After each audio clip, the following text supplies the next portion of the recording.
দেখছেন update Bangla YouTube channel. শুরুতেই headlines. Meenakshi মুখোপাধ্যায়কে তলব সিবিআইয়ের।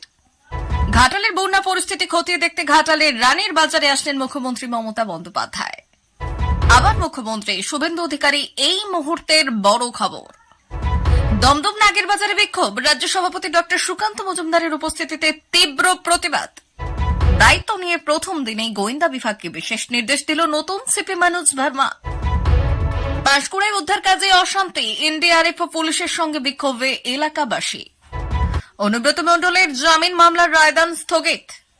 টানা কয়েক মাস ধরে জলমগ্ন মালদা শহরের নেতাজি কলোনি, প্রবল সমস্যায় পড়েছেন এলাকার মানুষজন।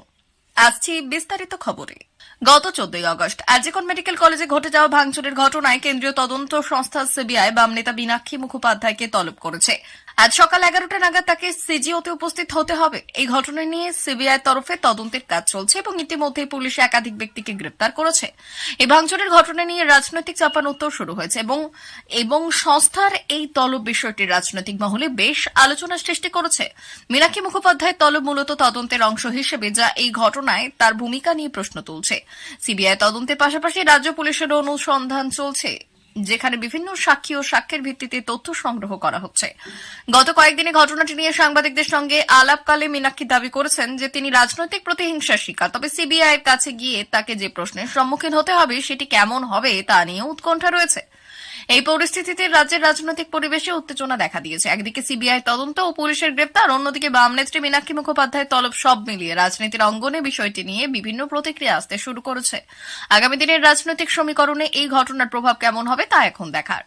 আবার মুখ্যমন্ত্রী মমতা বন্দ্যোপাধ্যায়কে নিশানায় শুভেন্দু অধিকারী। পশ্চিমবঙ্গের বিরোধী দলনেতা এবং বিজেপি নেতা শুভেন্দু অধিকারী বুধবার বিভিন্ন জেলায় বন্যার জন্য মুখ্যমন্ত্রী মমতা বন্দ্যোপাধ্যায়কে নিন্দা করেছেন এবং জানিয়েছেন যে মুখ্যমন্ত্রী কেন্দ্র, ঝাড়খণ্ড সরকার এবং দামোদর ভ্যালি কর্পোরেশনকে ধরে রেখে দায়ী, যখন তিনি নিজেই পুরোপুরি ব্যর্থ। তিনি বলেছেন, মুখ্যমন্ত্রী মমতা বন্দ্যোপাধ্যায় আপনার চক্রান্ত এবং দোষ পরিবর্তন করার কৌশলটি পুরনো এবং পুনরাবৃত্তিমূলক হচ্ছে। প্রতিবারই আপনি এই শব্দগুলি উচ্চারণ করেন। মানবসৃষ্ট বন্যা এবং পশ্চিমবঙ্গের বন্যার জন্য কেন্দ্রীয় সরকার, ঝাড়খণ্ড সরকার এবং ডিভিসিকে দায়ী করার চেষ্টা করেন। তবে সত্যটি হলেও আপনি এবং আপনার সেচ এবং জলপথ বিভাগ একটি সম্পূর্ণ ব্যর্থতা। আপনি বর্ষার আগে কোনো প্রতিরোধমূলক এবং সতর্কতামূলক ব্যবস্থা গ্রহণ করেননি বা বার্ষিক সমস্যা মোকাবিলা করার জন্য অবকাঠামো বাড়ানোর জন্য কোনো পদক্ষেপ নেননি। শুভেন্দু অধিকারী মমতা বন্দ্যোপাধ্যায়কে চরমতম নিশানা করে বললেন, লোকেরা আপনার পিআর ইভেন্টে ক্লান্ত। গোয়েন্দা ও আইবিকে আরও সজাগ ও সক্রিয় থাকার নির্দেশ দিলেন নতুন নগরপাল মনোজ ভার্মা। দায়িত্ব দিয়ে গোয়েন্দা বিভাগকে সজাগ ও সতর্ক থাকার নির্দেশ দিলেন মনোজ ভার্মা। বিনীত গোয়েল পদত্যাগ করার পর মঙ্গলবারই দায়িত্ব দিয়েছেন তিনি। তারপরে শহরের আইন শৃঙ্খলা পরিস্থিতি নিয়ে তৎপর হলেন তিনি। কত মামলা তদন্ত এখন চলছে তার তালিকাও নতুন পুলিশ কমিশনার চেয়েছেন বলে সূত্রের খবর। জানা যাচ্ছে, যোগদানের পরেই তিনি লালবাজারের বিভিন্ন বিভাগ নিয়ে বৈঠক করেন পুলিশ কমিশনার। পুলিশকে তাদের নেটওয়ার্ক আরও বাড়ানোর পরামর্শ দেন মনোজ ভার্মা। গোয়েন্দা বিভাগকে সতর্ক করার পাশাপাশি তাদের কাজের তালিকাও চান নতুন সিপি। আরজিকর কাণ্ডের আবহে বারবার প্রশ্নের মুখে পড়েছে পুলিশ। শুধু চিকিৎসকদের নিরাপত্তা বিষয় নয়, ঘটনার 5 দিন পর আরজিকরে যে তাণ্ডব চালানো হয়েছিল সেই ক্ষেত্রেও পুলিশের ভূমিকা নিয়ে প্রশ্ন ওঠে। সেই পরিস্থিতিতে থানাগুলিতে কোনো অভিযোগ এলে যাতে গুরুত্ব দিয়ে দেখা হয় সেই নির্দেশও দিয়েছেন মনোজ ভার্মা। নিচুতলার কর্মীদের বর্তমান অবস্থা নিয়ে ইতিমধ্যেই আলোচনা করেন পুলিশ কমিশনার। এছাড়া সামনে পুজো, সেই কথা মাথায় রেখে তৎপরতার সঙ্গে ট্রাফিক ব্যবস্থা নিয়েও তৎপর তিনি। রাস্তা সচল রাখতে কি করা সম্ভব সেটা মনোজ ভার্মা বুঝে নিয়েছেন বলে সূত্রের খবর। এর আগে রাজ্যের এডিজির দায়িত্বে ছিলেন মনোজ ভার্মা, তাকেই এবার নতুন দায়িত্ব দেওয়া হয়েছে। দিল্লির রাউস অ্যাভিনিউ আদালতে অনুব্রত মণ্ডলের জামিন মামলা শুনানি সম্পন্ন হলেও মামলার রায়দান স্থগিত রাখা হয়েছে।